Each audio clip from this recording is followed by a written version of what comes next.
বন্ধুরা, আবারও চলে আসলাম আপনাদের সাথে নতুন একটা রেসিপি শেয়ার করতে। খুবই মজাদার ও টেস্টি একটি খাবার, যার নাম মোনাক্কা। আমরা ছোটবেলায় বহুত খাইছি এই মোনাক্কা, যা মুখে এখনো জিভে জল নিয়ে আসে। তাইলে কথা না বাড়ায় চলেন রেসিপিটি তৈরি করা যাক। প্রথমে 1 কাপ ময়দা নেবেন। এখন পরিমাণ মতো লবণ লইবেন। এরপরে চিনি লইলেন পরিমাণ মতো। কালিজিরা নেবেন। পরিমাণ মতো পানি, তেল সব কিছু দেওয়া শেষ হলে গোটা মোটা খামির তৈরি করা। এই যে এখন একটা রুটির মতো বানাইতেছি। তারপরে নিমকিগুলো কাটবো।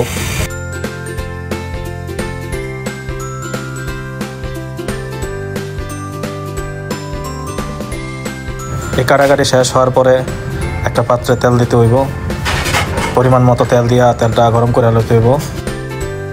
নিমকির মতো মোনাক্কাগুলা গরম তেলের মধ্যে একটা একটা করে দিয়ে দিতে হইব। দেখেন কত সুন্দর ভাজা হইতেছে। দেওয়ার লগে লগে ফুসফুসায় উঠছে।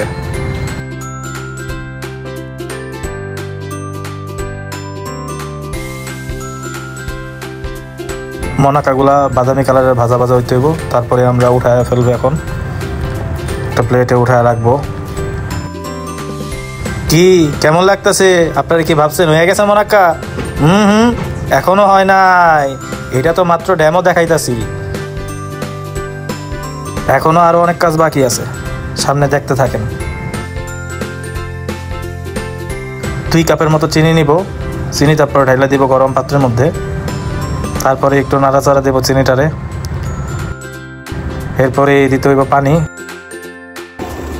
চিনি ও পানির মিশ্রণ ভালোভাবে জল দিয়ে নিতে হবে। আঙ্গুল দিয়ে দেখতে হবে ভালোভাবে আশ্বাস হয় কিনা। এরপরে এই চিনি মিশ্রণ, মধু মাখা এই মিশ্রণ পানির মধ্যে ছাইড়া দিতে হইব এই মোনাক্কাগুলা। তারপরে ভালোভাবে নাইরা চাইরা গোটায়া মোটায়া সব মিশ্রণ করতে হইব এই চিনি পানির মধ্যে। তারপরেই দেখতে পারবেন এই মধু মিশ্রিত মোনাক্কা। হ্যাঁ ভাই, দেখতেই পারতেছেন মোনাক্কা। সেই ছোটবেলার মেলার মধ্যে গিয়া খাইতাম আমরা মোনাক্কা। এখন ঘরের মধ্যে খুব সহজেই বানায় ফেলতে পারবেন এই সেই প্রিয় মোনাক্কা, মুখে লাগার মতো মোনাক্কা। আমার আজকের রেসিপিটি ভালো লেগে থাকলে চ্যানেলটি অবশ্যই সাবস্ক্রাইব করবেন, লাইক, কমেন্ট, শেয়ার দিয়ে পাশে থাকবেন। ধন্যবাদ।